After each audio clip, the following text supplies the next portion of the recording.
Hello, everybody. Welcome to the Strategy Show. I'm Simon Severino, your host.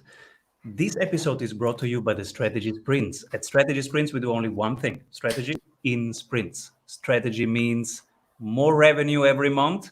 In sprints means doing it in a way that the energy of your team goes up and up and up week by week. Today, like every day, we bring you the CEO of SMBs, the most interesting people with some insights about either how to run a company or how to invest. And today, I have somebody from inside VC. He comes from Backstage Capital. He is the founder of 10 by 10. Hello, everybody. Andy Davis. Hi, everyone. I'm Simon. Thank you for having me. Excited to be here. So cool to have you here. Let's talk investments. And my first question is, can you tell a little bit your background and in what are you investing? Sure. So I'm an angel investor with a venture fund called Atomico, which ultimately means I'm a very, very early stage VC. However, the autonomy that we have, that they've given us on this angel program, means that we have the title of an angel, so we can invest in anything we like. So I'm investing currently at the moment 10 to 50K per company.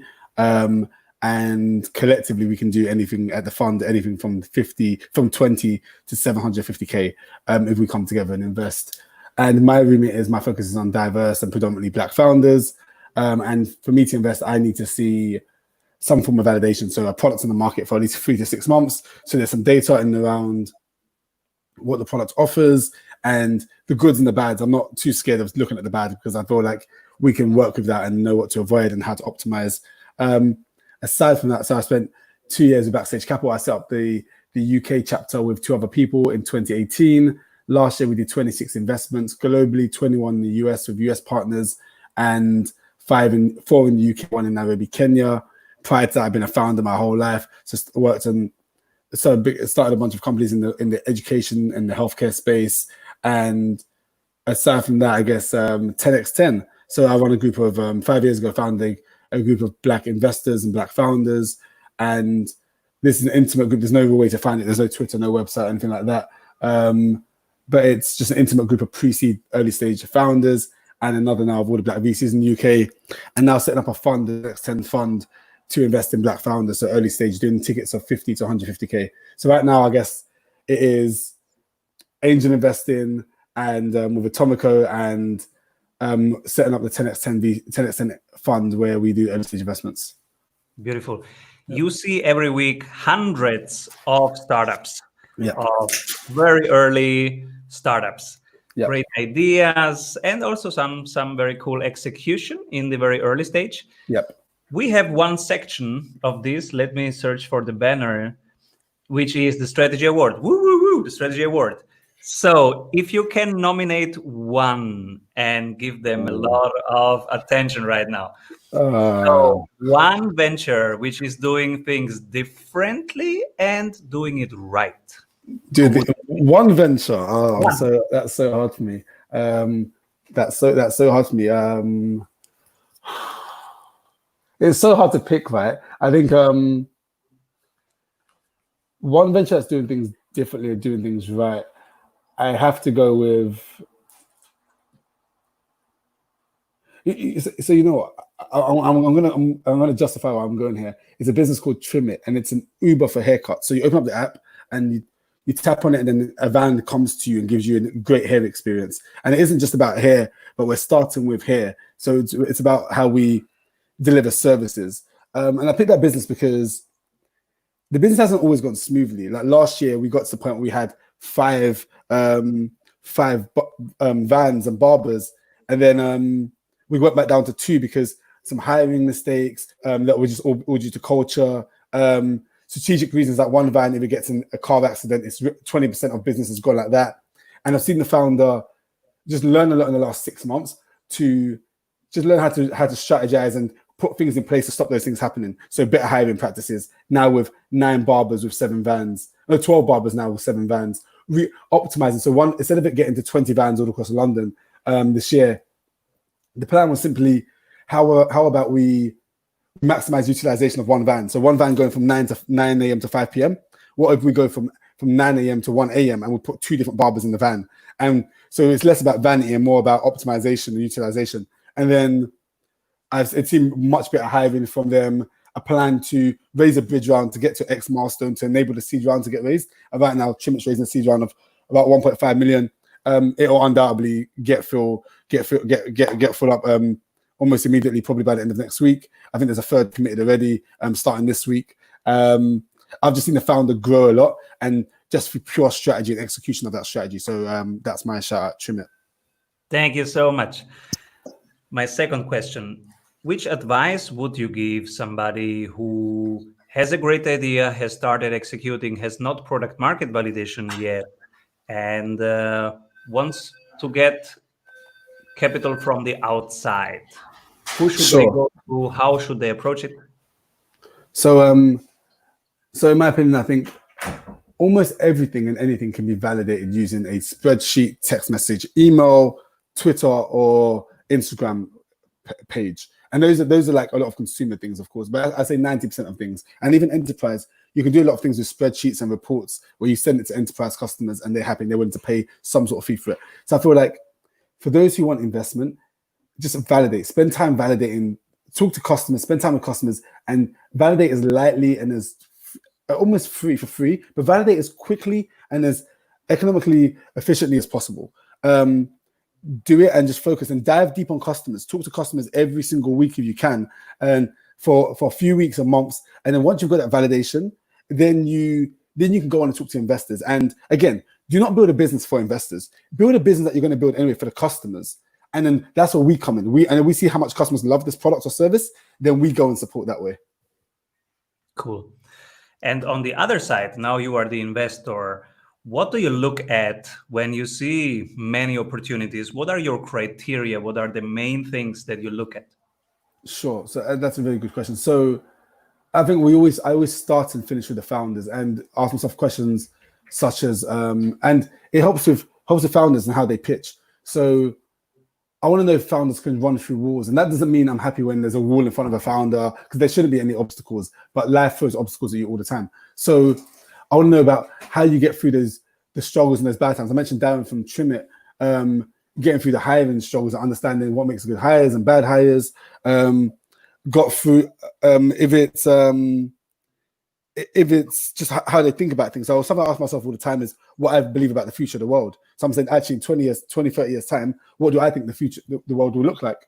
And then I ask myself, if it's to do with transportation, this is what I believe the future of transportation to be. So then what type of companies do I expect to be in that space? And then let me go find those companies today. And ask myself, do I believe you can be that company? So you have to tell me why you understand the landscape today, what you understand about the future of it, and your road to get there, and how you're going to get there with things changing as well. We just we're just at the end of a pandemic, hopefully, and we always ask the founders now, actually, what's been your plan in COVID? What is your COVID plan today? Who knows what's going to happen next? I want to know how you can operate as the world changes. That's becoming critically important as well.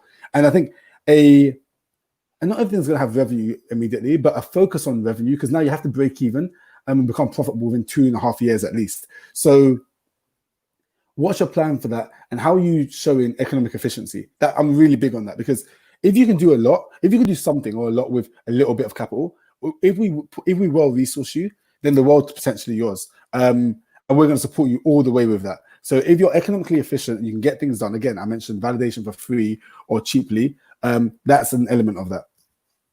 Beautiful. What did you recently change your mind about? That's a very, very good question. What did I recently change my mind about? I recently changed my mind.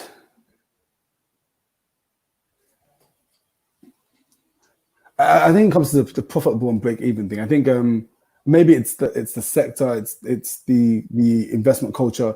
I'm much more interested nowadays in businesses which are showing economic efficiency and showing how they can be profitable, almost ideally immediately, but ASAP, because then I understand. I can help them understand the risk that we can afford to take once we've got resource and a lot of capital in.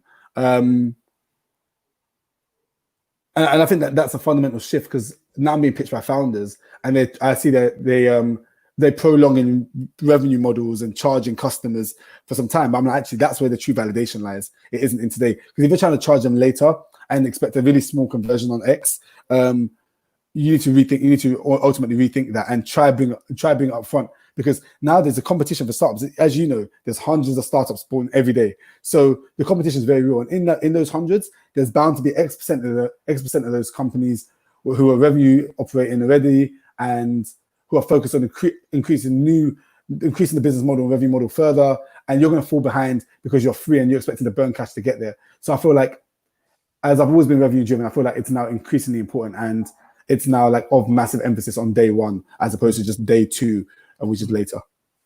You are based in London, right? Yes.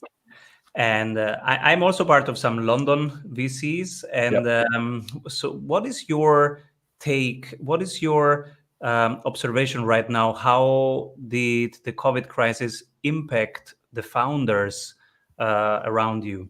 Yeah, it's a very good question. So if we go back to early March when lockdown first happened, and I guess COVID was happening, and there was some supply chains impacted with e-commerce businesses coming from China, especially in like late February. But then lockdown was the real like the cement on the pavement, right? Because that's what put a freeze on a lot of things. It put a freeze on people moving, like freedom of movement, and that's not only for human beings, that's for vehicles as well. And thus, supply chains were impacted immediately. So a lot of the e-commerce startups really suffered really early on. They suffered because people didn't know what to do with their money, people were unsure about their jobs, and there was a negative and uncertain sentiment. But what we saw happen was a lot of those businesses turned around. So something happened and people got paid. Interestingly, people got paid end of March and people got paid in April. And then consumer behavior started shifting. When people became used to this remote life and started somewhat adjusted and could better manage their expectations around capital personally, and even the businesses, then spending started to increase. We saw a lot of B2B businesses start to pick up business again and getting negotiations for contracts and get agreements in place and pilots and full agreements. And on the consumer end of things, we saw a lot of consumers re-engaging. I think we saw the upsurge in what we refer to as like consumer 3.0, where all these social products where you're using your mobile phone, especially, and your computers, probably weren't going to enter the market because social was somewhat done with Instagram and all these things. But actually, it gave opportunity for like these new platforms and these older platforms such as House Party to pop up and consume a lot of time. And we've seen stuff. We've seen stuff such as the one I've forgotten him back to it. What it's called. Like a few of the private social networks in the US where they stay private, but people are willing to join these places and just try things in a different world. We've seen great businesses such as Hopin, the events platform, rise and just really take advantage of times like this. So businesses have done incredibly well in this time. Some have suffered, those especially who require offline activity. But they've found other ways. Friends of mine who run businesses which require a lot of interaction offline, they've been doing online like seminars and courses for their customers to interact with their clients, and they've somewhat kept the relationship there with their brand in place, and that's been critical as well. So I always say that actually it isn't about you having the solution outright today, and if your business has to be paused, that's fine. But what's important is keeping customers engaged so that when things do pick up, you're front of mind again and they haven't forgot about you. Cool. How is it to be Black in the VC world? So being Black in VC is I'm gonna answer a different question and come back to this. So being a Black founder is extremely hard. So I've been there forever. I was a Black guy in tech. I was here by myself for years, so many years in London, and it's so good to see 2-3 years ago all those communities rise and Black founders come to the forefront and start building startups publicly. That's always hard. That's going to remain hard. But hopefully things like what we're doing, the 10x10 fund to invest in these startups, makes their life simpler and they get to focus on these companies as opposed to having to worry and go to meetings with inevitably negative results. Being Black in VC. So I run a group of all the Black VCs in the UK, 10x10 VC. And I believe I can speak on their behalf. It's lonely at their funds. when they're the only black person at a fund or you're the only black person in the room, it's really hard. Even getting to take meetings with certain investors, certain founders, it's hard because they're used to seeing white guys for meetings, white middle class guys, and there's a lack of. I always believe that there's systemic racism which is in the way, and then after that there's a cultural element, the cultural differences, and the systemic racism. Hopefully we kill that and we just eliminate those people and those places and all of that stuff from the ecosystem. I think it's hard to do globally, but in VC, isn't that hard? If you're talking about there are several funds and there's people who humans who work at these funds, and no fund is excessively large. Really, Atomico is large enough, but like if you kick that out, then you can make progress. I think the cultural difference is where the big thing lies, big difference lies. And there's a lot of like D&I training and stuff, and massive respect for all that stuff. I've got friends who do it, but I feel like the real difference maker is just cultural understanding. If you can understand where I'm from culturally, then all of a sudden when you see me, you're not gonna want this to be a one-off interaction. You're gonna want to see me like you see another guy who you went to school with, and you're gonna want to think about us building a relationship for the next 10 years, and thus bringing me into more deals as an investor, sharing opportunities with me, inviting me to your different things. If, for example, I don't want to go to the pub and drink beer, that's fine. I shouldn't necessarily be excluded from anything as a result of that. And that happens to a lot of the VCs. For me, it's fine. I just don't go, and maybe I've been around long enough that thankfully people given what I do, people respect it. So there's no negatives for me as such. And I'm a bit more privileged, right? I'm of light skin. I'm actually mixed race. I'm black. I identify as black, but I'm mixed race. So I've got this privilege that the other black VCs don't have. There are a few mixed race ones as well, of course. And we have that privilege. But being black in VC is hard. Still, it's lonely. But if funds have to look around. Again, ask yourself what you believe about the future of the world. If the average consumer, and especially a city like London, is mixed and black in 10, 15 years' time, as it's becoming increasingly, then you either have to get these people on your team who have this cultural understanding, or you're going to die. Because you're going to see a founder, you're not going to understand them, and you're not going to invest when it's going to be the biggest opportunity in the world. So there's definitely an element of adapt or die here as well. And hopefully everyone just adapts, because even as black, we say at 10x VC, we're happy to help these VCs on their journey to understand the culture and take meetings. I do it all the time. I get calls, hey, can you talk to me about this business, this black founder, or this black-owned business, or this black sector? Some VCs are open and trying to learn, and just by asking questions. 2 professional books that inspire you, or audiobooks? 2 professional books that inspire me. That's a very good question. So I think, so I've got a list. Let me check my phone. Give me 1 second, please. Sure. I've got a list.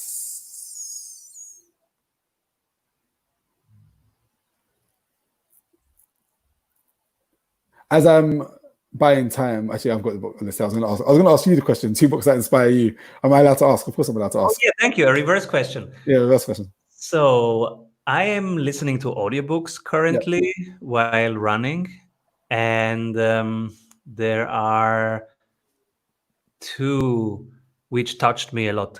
One is Atomic Habits. Yep. By, I think, James Clear. It's a super great book. Yep.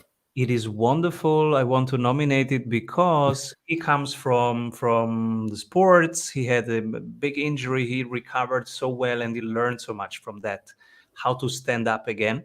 And it's basically, it's the main philosophy is make it small and make it every day. Yep. Make it a habit, an atomic habit. What is the smallest you can do it?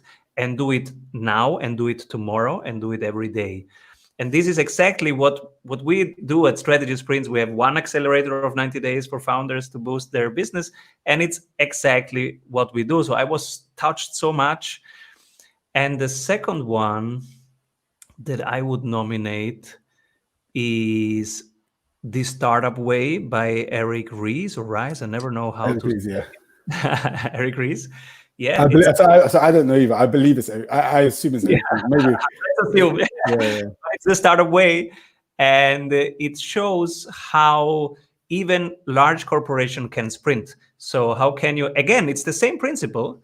I see a pattern there. So how can you make it small? How can you act fast and learning by doing instead of learning in in flowchart parties. Just do it, and the action will bring the information. It will be on you, and then you collect the information from doing, instead of analyzing 6 months and then acting, because then this information is cold. You can't use it anymore. Yep, that's great.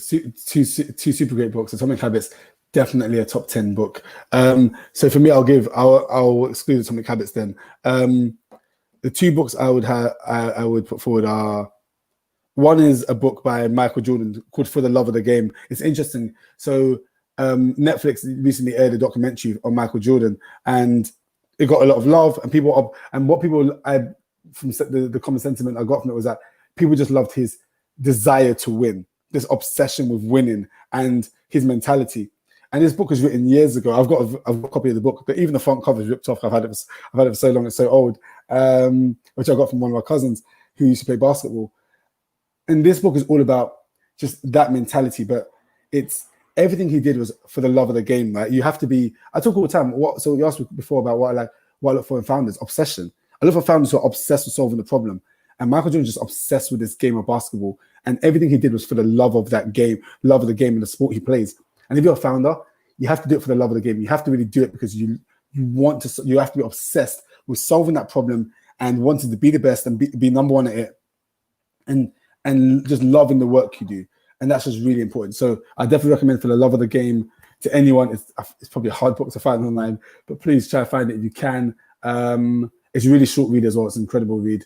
And I think respectfully, I think it's even better than the Netflix documentary because it dives a bit deeper into stuff. And it's just incredible. And the second book I recommend is Malcolm Gladwell's Outliers. So Outliers is a book where he takes these outliers, which are just outstanding individuals, right, and outstanding moments, and he dives deep into the why and how it's come to be.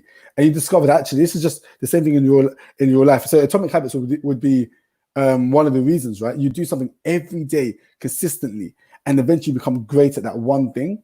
And Outliers, it just shows that consistency is really important. Actually, diving into data, the amount of hours people commit to stuff, it just ends up being the obvious reason why someone is great at X, right? The time of year they're born just ends up telling you why certain people are able to compete better in school than others academically. If you're born in, especially in the UK where we start school in September, if you're born in July or August and you're in the same academic year as someone born in September, you're bound to be a bit behind academically. There's a chance you are. Some people are outliers, and that's great. But then it helps you strategize as to where you commit time, what you do with time, and just dive deep into understanding things and the advantages that you can not only the advantages that very famous successful people have had, but advantages that you can create for yourself as well. Cool. What is maybe one or two books that touched you personally? Touched me personally. That's a very great question. So look at my list. What touched me personally? I think. Should I start again while you? So I've got the books, but I'd love to hear yours as well, please. I've got the books, but I'd love to hear yours, please. Sure. So personally, I am touched by a book called "The Wisdom of No Escape." Wisdom of No Escape. And it is about a retreat. And she's called Pema Chodron. She is a Buddhist monk. I think she's from America originally, but she's a Buddhist monk. And this book is about one retreat where people do basically silence and awareness training. And it's called the Wisdom of No Escape because when you have this limit, so you have the boundary of not speaking, you have the boundary of being in one place for over 7 days. First, it is a boundary, but then it opens up something and it becomes an immense big space and freedom and opportunity. But it all starts with a limit. And this is really interesting because we are all in limits, right? But how can we find freedom inside of that? Yep, love that.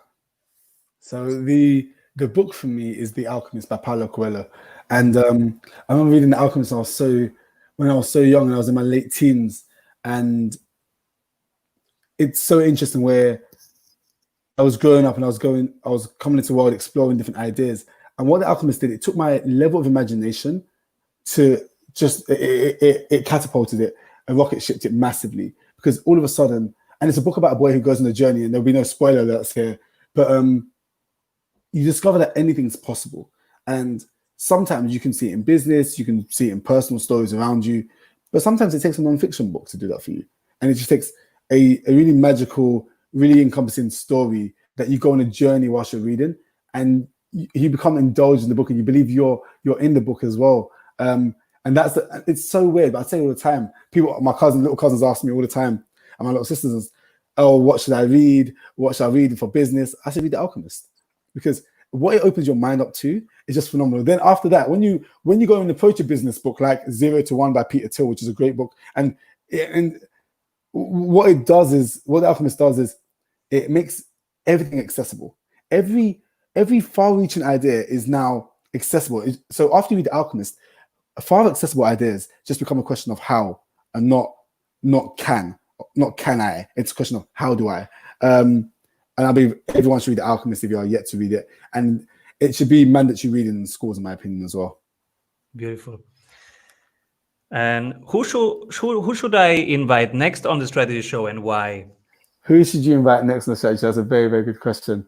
A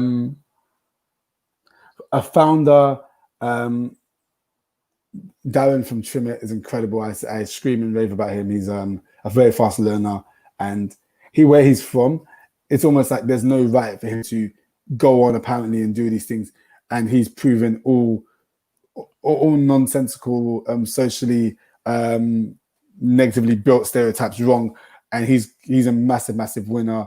And 2 incredible female founders, Rachel and Joycelyn, founders at Afrocentrics. I use the products every day in my hair. They are really proven, and so interesting thing about them, small note, is they've been running this business almost 10 years, and for 8 of those years, it was just a traditional business doing a few K in revenue, 1.5K to 2.5K in revenue every month. And then in late 2018, we met in 2018, and we've gone on a journey together where we discovered that we can achieve so much more.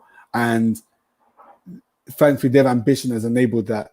And now they're looking at what I invested last year, and they were then doing about 2 to 3K a month in revenue, with some sort of ceiling they can hit. And their openness to explore a new path, to take the risk, has now got them doing 25, 30, 35 times that amount of revenue within 1 year, just because they're open, they've taken on some resource, and they've just knocked every hurdle down that's been in the way, and they're going to fly. They'll get to 100K in revenue a month this year, in the next few months, in the next 2-3 months. And just absolutely phenomenal. They're doing things that people dream of doing, but what's special about it is it's a 10-year story, and it's not an overnight success. They stayed consistent. Again, they stayed consistent every single day, getting customers, selling products, getting customers, selling products, listening to customers, building new products, selling to customers. And then if you're patient enough and you stick at it, and you care that deeply and obsess about solving the problem, your time will come. One advice you would give to young people who want to enter the VC industry? I think what's helpful to do is look at the products that you use every single day. And when you go through your day, think about all the problems you experience, or how anything takes too long to do, or anything is massively inconvenient, or this is just a really bad way of this process, or how something works is really, really bad. And think about the best ways those can be solved. And I guess that's advice more to entrepreneurs than the VCs. But I think even if you have a VC mindset around that, then the next step is to go find the companies who are doing it. And what I'll do as well, if you believe some companies are great, a great trick all aspiring VCs can do is keep a list of all the companies that you believe are going to do well, and then a year from now, look at it and see what position they're in, see if they're further along, and then that means that you have good, like, what we call picking power, but like you're able to pick well, or you recognize the great opportunities. And if they don't do well, and then for the ones who don't do well, or if none of them do well, go and look into and understand why. Understand what went wrong in that market, understand what went wrong with customers, understand what went wrong with that business. There'll be a massive learning there that you can carry on to many companies and be a great investor in, hopefully. How can people stay in your orbit, find your thinking? Sure. So contact me, connect with me on Instagram. I'm at Mr. Andy Davis on Instagram, and also on Twitter, the same handle. at Mr. Andy Davis. Every Monday I do a series called Pitch Black where I interview. A Black founder pitches to me. I have a conversation for an hour around their business on Instagram Live. I'm open to many Black founders doing it, so reach out to me. I'm happy to help as well. And I talk to so many founders on Instagram every single day and just help where I can. If not, I point them in the right direction or better direction. Thank you so much, Andy, for being here. Simon, thank you. Love this. What a privilege. Thank you so much.